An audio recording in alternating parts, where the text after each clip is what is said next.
အမျိုးသမီးဟာစမ်းကြဲတဲ့ထာဝရနုပြိုဆေးကိုတောက်လိုက်တာကြောင့်ခန္ဓာကိုယ်ဟာချက်ချင်းဆိုသလိုပြန်လည်နုပြိုသွားခဲ့ပါတယ်။သူမဟာမှန်ထဲမှာမိမိကိုယ်ကိုကြည့်ပြီးရုပ်ရည်လှပလာမှုအတွက်ရင်သက်ရှုမောဖြစ်သွားခဲ့တဲ့အပြင်ထွက်ပြီးသူမရဲ့အလှကိုကြွားချင်ပေမဲ့လင်ယောက်ျားနဲ့ထိတ်တိုက်တွေ့သွားခဲ့ပါတယ်။ယောက်ျားဖြစ်သူကသူမဝတ်ဆင်ထားတာအပေါ်ချုပ်များလုံးနဲ့ဆိုပြီးပြစ်တင်ပြောဆိုရမှာနှစ်ဦးစလုံးအခြေတင်အငင်းပွားကြပါတော့တယ်။အငင်းပွားမှုပုံမပြင်းထန်လာချိန်မှာယောက်ျားဖြစ်သူကသူမကိုလှေကားပေါ်ကနေမတော်တဆတွန်းချမိလိုက်ပါတယ်။ပုံပြက်ပန်းပြက်ဖြစ်သွားတဲ့ဇနီးရဲ့ခန္ဓာကိုယ်ကိုမြင်ပြီးယောက်ျားဖြစ်သူဟာထိတ်လန့်တကြအကူအညီတောင်းခဲ့တယ်။ဒီလိုအချိန်မှာပဲအမျိုးသမီးဟာရုတ်တရက်ပြန်မတ်တက်ရက်လာပြီးယောက်ျားဖြစ်သူစီလမ်းလျှောက်လာခဲ့တာကြောင့်ယောက်ျားဖြစ်သူမှာကြောက်လန့်တကြားငေးကြည့်နေခဲ့ရပါတယ်။ထို့နောက်မှသူမဟာတခုခုမာရွေးနေပြီဆိုတာသိလိုက်ရပြီးသူမရဲ့ခေါင်းဟာ360ဒီဂရီလဲထွက်သွားခဲ့တာဖြစ်ပါတယ်။သူမဟာခေါင်းကိုလက်နှစ်ဖက်နဲ့ကင်ပြီးမူလနေရာအတိုင်းပြန်တက်လိုက်ရပါတယ်။ယောက်ျားဖြစ်သူကသူမကိုဆေးရုံသို့အမြန်ပို့ဆောင်ပေးခဲ့ပေမဲ့ဆရာဝန်တွေကသူမမှာသွေးခုန်လုံးမရှိတော့တာကိုတွေ့ရှိသွားကြတဲ့အတွက်သူမဟာဆေးရုံမှာတင်စိတ်တဆက်လျှော့ပြသွားခဲ့ပါတယ်။ယောက်ျားဖြစ်သူကဒါကိုလက်မခံနိုင်ပဲတခြားဆရာဝန်ရှာဖို့ထွက်သွားချိန်မှာသူမကိုရုပ်အလောင်းထိမ့်သိမ်းခန်းသို့ပို့ဆောင်လိုက်ကြပါတယ်။ဒါကြောင့်ယောက်ျားဖြစ်သူဟာသူမကိုမိပစ်ကြိုချင်းမခံရမီတာဝန်ရှိသူတွေမသိအောင်တွားရောက်ကဲထုတ်ခဲ့ရပါတယ်။အိမ်ပြန်ရောက်တဲ့အခါယောက်ျားဖြစ်သူဟာဆေးရောင်စုံတွေကိုဆက်ပြီးသူမရဲ့အရေးပြားပေါ်မှာ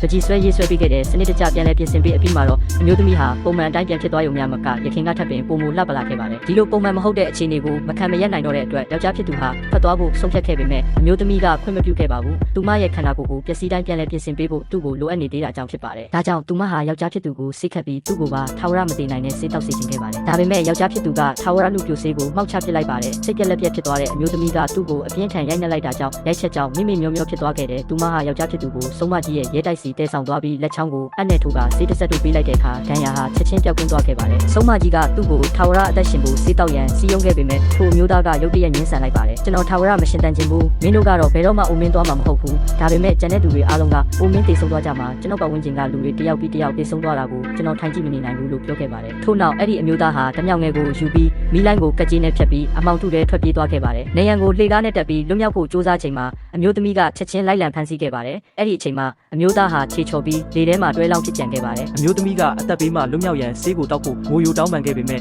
အမျိုးသားကတော့ဆေးပလင်းကိုမြေပြင်ပေါ်သို့အကြခံကလက်ကိုလွှတ်လိုက်ပါတော့တယ်။နောက်ပိုင်းယောက်ျားဖြစ်သူရဲ့ဇာပနာပွဲရောက်သည့်အခါမှာတော့အမျိုးသမီးဟာခန္ဓာကိုယ်ပျက်စီးယိုယွင်းလာပြီးမကောင်းဆိုးဝါးဖြစ်သူလုံးဝပြောင်းလဲသွားခဲ့ရပါတော့တယ်။